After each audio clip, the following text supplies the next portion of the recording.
It'll be several hours before we start to be able to get any of the results out of Mecklenburg County, but we do now know the key races that are being watched right here to Raleigh. And let's take a look at those important matchups in the capital and also all around North Carolina. So one of the biggest races in our state is the race for governor, of course. Lieutenant Governor Mark Robinson is taking on Democratic Attorney General Josh Stein. The race for Attorney General is also being closely watched. Democratic Representative Jeff Jackson is taking on Republican Representative Dan Bishop.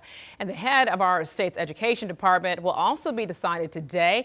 State superintendent race comes down between these two candidates right here, Democratic candidate Maurice Green and Republican Michelle Morrow. Now, the race for North Carolina Labor Commissioner has a familiar face involved. Former Charlotte City Council Mayor Pro Tem Democrat Braxton Winston is taking on Republican attorney Luke Farley. We're also watching the race for treasurer. Democrat Wesley Harris and Republican Brad Briner now going head-to-head to see who will manage the state's money. There are also 4 possible seat changes for the Mecklenburg County Board of Commissioners. So these races apply to districts 1, 2, 5, and 6. And Charlotte voters also heading to the polls today will see 3 bond referendums on their ballot. So they'll have to decide now whether or not to allocate millions of dollars for transportation, housing, and neighborhood improvements. And then the total cost for all 3 bonds within the referendum is about $400 million. But the first ballot measure now asks voters if they support giving $238,000 for constructing, repairing, and widening roads. Breaking that down further, $50 million would go toward sidewalk improvements and about $20 million toward reducing traffic fatalities through the Vision Zero project. Now, the second measure also deals with housing. If voters choose to support it, it would then double the budget for affordable housing projects from $50 million to $100 million. And that would be the largest single housing bond investment in Charlotte history. So then the neighborhood improvement project bond is also significantly less at $61.7 million.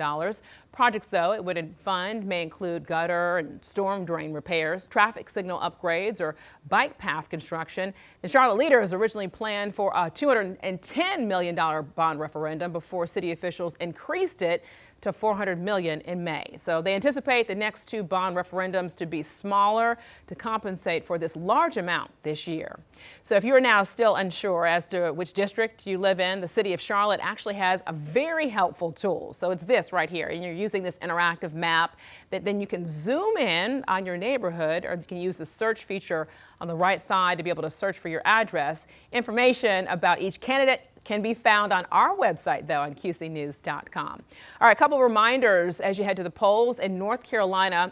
They close at 7:30 tonight. So anyone still in line at 7:30 will still be allowed to cast a ballot. And then a valid photo ID is required. You can find your local polling precinct in the voting guide on our website at qcnews.com. And if you still have an absentee ballot, those must be returned in person to your local election office by 7:30 tonight.